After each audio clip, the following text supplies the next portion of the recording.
Well, welcome to Unit 3. This unit is about blogging. Last unit was about Twitter, and I've enjoyed looking at your Twitter accounts, and I'm following all of you now. That's, I think, a lot of fun.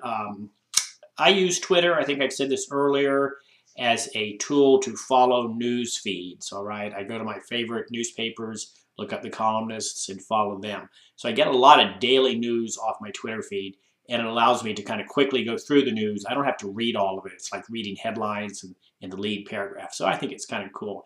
And I think you see a lot of news media pushing their product across Twitter. That's why I was getting at this. And companies push their product. There are lots of ways to push products nowadays with this modern technology, besides just outright advertising on TV or advertising in newspapers. That's one of the things that's happening to the media. They're losing market share to a lot of this new technology. One of the earlier and one of still the biggest new technologies was blogging, and Facebook is nothing more than a blog, all right? As you get into blogging in this unit, you got to really see what I mean.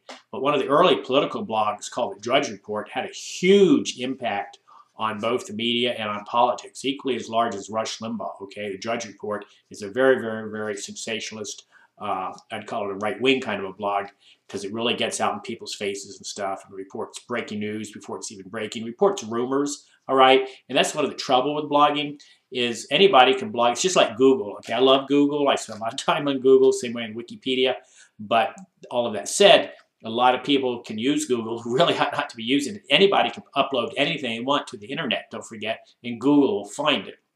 The same way with blogs. Any moron can write a blog and not be factually accurate. So unlike journalists, I know, there's been this big movement to put journalism in this bad, like journalists are some kind of unethical people. This is not true, all right? Journalists are professionals just like your doctor is a professional, okay? So don't fall for that line. And the problem with the bloggers is they've not all stepped up to this code of professional ethics, all right? It doesn't mean they're unethical. It just means that they're novices or they're doing things differently. And different can be good, all right? But it's just like anything else. Don't believe everything you read on the internet. Just don't do that. You see stuff passed around on Facebook, which, as I said earlier, is just like a blog. That's, beyond the pale. It's just, it's not real. If it sounds too good to be true, okay, it's not true. If it sounds too ridiculous to be true, okay, it's not true, all right? And that's the problem with blogging. And yet, at the same time, I'm sorry I didn't know more about blogs when I owned the little newspaper in North Manchester. I would have spent more time having an internet presence, okay? I would have broken news with my blog. I would have broken news at Facebook. I think I mentioned earlier there's a terrific Facebook page called North Manchester Real Time. It gets a huge number of hits. And this person, whom I know well, is actually reporting the news. He's not getting paid for it. I don't know why he's doing it, okay? But he's having a good time with it, and he has a lot of followers, all right? So that's what's happening. There are all these other ways to report news, other ways to attract readers and viewers than just the traditional print media, and that's what's going on. So in this unit, you're going to create a blog, you're going to use a blog, you're going to submit a blog, all right, and that's the main thrust of this unit.